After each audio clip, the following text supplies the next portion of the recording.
उनकी अंतिम इच्छा थी कि भारत की आजादी के बाद उनकी अस्थियां भारत लाई जाए। वैसे तो 1947 में आजादी के दूसरे ही दिन उनकी अस्थियां भारत वापस लानी चाहिए थी, लेकिन ये काम नहीं हुआ। शायद परमात्मा की इच्छा होगी ये काम मैं करूं, और इस काम का सौभाग्य भी मुझे ही मिला।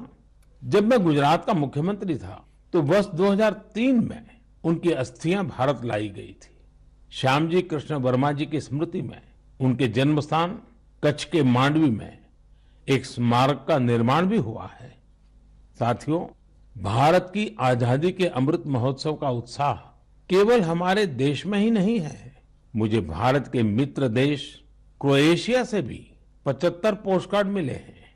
क्रोएशिया के जाग्रेब में school of applied arts and design के स्टूडेंट्स, उन्होंने ये 75 कार्ड्स भारत के लोगों के लिए भेजे हैं और अमृत महोत्सव की बधाई दी है। मैं आप सभी देशवासियों की तरफ से क्रोएशिया और वहां के लोगों को धन्यवाद देता हूं। मेरे प्यारे देशवासियों, भारत शिक्षा और ज्ञान की तपोभूमि रहा है। हमने शिक्षा को किताबी ज्ञान तक ही सीमित नहीं रखा, बल्कि इसे जीवन के एक समग्र अनुभव के तौर पर देखा है। हमारे देश की महान विभूतियों का भी शिक्षा से गहरा नाता रहा है।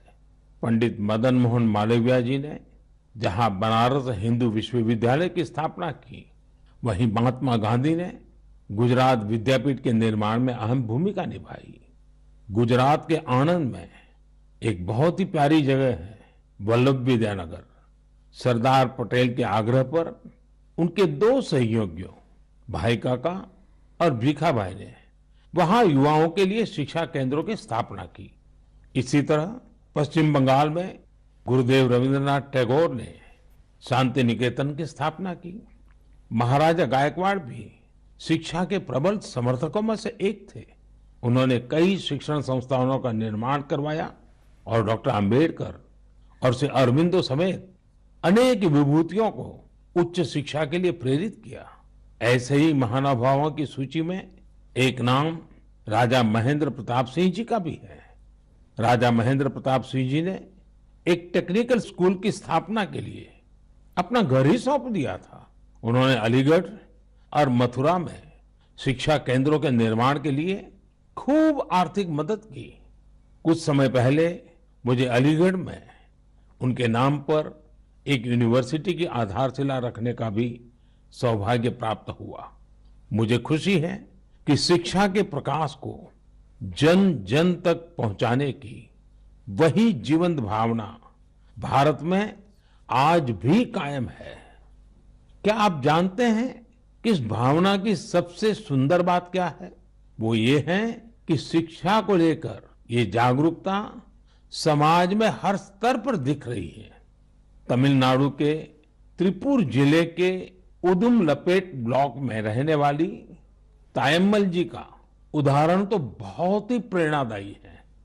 तायम्मल जी के पास अपनी कोई जमीन नहीं है। बरसों से इनका परिवार नारियल पानी बेचकर अपना गुजर बसर कर रहा है। आर्थिक स्थिति भले अच्छी ना हो, लेकिन तायम्मल जी ने अपने बेटे बेटी को पढ़ाने में कोई कसर बाकी नहीं छोड़ी थी। उनके बच्चे Chinnaveerampatti panchayat union middle school में पढ़ते थे। ऐसे ही एक दिन स्कूल में अभिभावकों के साथ मीटिंग में ये बात उठी कि कक्षाओं और स्कूल की स्थिति को सुधारा जाए, स्कूल इंफ्रास्ट्रक्चर को ठीक किया जाए। तायम्मल जी भी उस मीटिंग में थी। उन्होंने सब कुछ सुना। इसी बैठक में फिर चर्चा इन कामों के लिए पैसे की कमी पर आकर टिक गई। इसके बाद तायम्मल जी ने जो किया उसकी कल्पना कोई नहीं कर सकता था।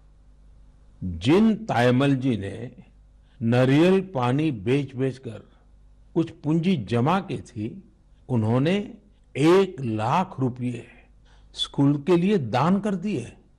वाकई ऐसा करने के लिए बहुत बड़ा दिल चाहिए, सेवा भाव चाहिए,